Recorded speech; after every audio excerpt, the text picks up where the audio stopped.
आज का question related है VBU same 2 IRC paper political science. राजनीति क्या है एवं इसके तत्वों की विवेचना करें। पहले इंट्रो, फिर डेफिनेशन, फिर राजनीति का हिस्ट्री, फिर एलिमेंट, फिर कंक्लूजन। अब मीनिंग। राजनीतिक दो शब्दों से मिलकर बना है, राज प्लस नीति, जहाँ राज से तात्पर्य शासन तथा नीति से तात्पर्य उचित समय और उचित साधन से है। अर्थात राजनीति से तात्पर्य उचित समय में उचित साधन का प्रयोग कर शासन करना ही राजनीति कहलाता है। दूसरे शब्दों में हम कह सकते हैं किसी विशेष उद्देश्य को प्राप्त करना ही राजनीति है। और अधिक संकीर्ण रूप से कहे तो शासन का पद प्राप्त करना तथा सरकारी पद का उपयोग करना ही राजनीति है। अब परिभाषा।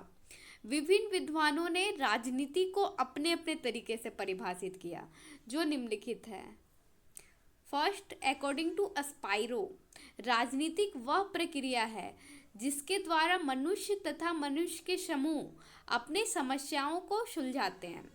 सेकेंड, अकॉर्डिंग टू शाल्टाउ, राजनीति उन सभी व्यक्तियों से संबंधित है जो उत्तरदायित्व की भावना रखते हैं। अब राजनीति का इतिहास। राजनीति का इतिहास काफ़ी प्राचीन है। इसका विवरण सबसे प्राचीन सनातन धर्म के ग्रंथों में किया गया है। राजनीति की शुरुआत रामायण काल से भी पहले हुई है। महाभारत काव्य में भी इसका उल्लेख मिलता है। अब राजनीति के तत्व। राजनीति के तत्व निम्नलिखित है, जिसे हम नीचे के बिंदुओं द्वारा स्पष्ट कर सकते हैं। फर्स्ट, मानवीय क्रिया। मनुष्य एक सामाजिक एवं राजनीतिक प्राणी है। सामाजिक प्राणी होने के नाते मनुष्य को कई तरह के कार्य करने पड़ते हैं। उसके द्वारा किए गए कार्य को ही मानवीय क्रिया कहते हैं। आर्थिक, सामाजिक और धार्मिक क्रिया के साथ साथ मनुष्य राजनीतिक क्रिया से भी संबंध रखता है और राजनीति का संबंध मनुष्य की राजनीतिक क्रिया से है। इस प्रकार हम कह सकते हैं कि राजनीति भी एक मानवीय क्रिया ही है। अब सेकेंड, सर्वव्यापी क्रिया। राजनीति एक सर्वव्यापी क्रिया है क्योंकि इसे किसी सीमा में बांध कर नहीं रखा जा सकता है और यह सभी स्तरों जैसे राष्ट्रीय, स्थानीय, अंतर्राष्ट्रीय सभी स्तरों पे दिखाई पड़ता है, इसलिए इसे सर्वव्यापी क्रिया कहा जाता है। अब थर्ड है परिवर्तनशील क्रिया। राजनीति एक शाश्वत क्रिया नहीं, अर्थात यह किसी निश्चित समय तथा निश्चित स्थान पर मौजूद नहीं होता है, बल्कि यह परिवर्तनशील क्रिया है। चूँकि हम जानते हैं मानव का व्यवहार में लगातार परिवर्तन होना स्वाभाविक है और विभिन्न दशाओं में मनुष्य का व्यवहार भिन्न भिन्न होता है। स्थान स्थान पर भी मानवीय व्यवहार में परिवर्तन होता रहता है।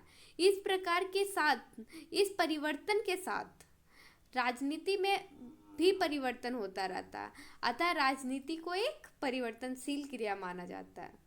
शक्ति के लिए संघर्ष। आधुनिक विद्वानों का मानना है कि राजनीति शक्ति के लिए संघर्ष है, इसी कारण वे आपस में संघर्ष करते रहते हैं। फिफ्थ है संघर्षों का परिणाम। मनुष्य समाज में रहता है और समाज में अन्य लोगों से उसके हित का टकराना स्वाभाविक है। मनुष्य में कलह और संघर्ष भी होते रहता है। मनुष्य अपने हितों पर पहले ध्यान देता है, उसका स्वार्थ अलग होता है। प्रत्येक मनुष्य अपने हितों और स्वार्थों की सिद्धि पहले चाहता है, अतः आपसी संघर्ष होना स्वाभाविक है। परंतु इन संघर्षों को मनुष्य सुलझाने की भी कोशिश करता है। बाहरी शक्ति द्वारा उसे सुलझाया भी जा सकता है।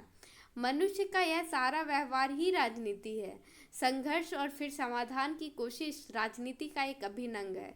इसी अर्थ में राजनीति को संघर्षों का परिणाम कहा गया है। अब लास्ट निष्कर्ष। उपरोक्त व्याख्याओं से स्पष्ट होता है कि वर्तमान समय में राजनीतिक एक नकारात्मक रूप धारण करते जा रहा है, जो हमारे लिए काफ़ी दुर्भाग्यपूर्ण है। अतः हमें यह समझने की आवश्यकता है कि राजनीतिक समाज का अविभाज्य अंग है। धन्यवाद।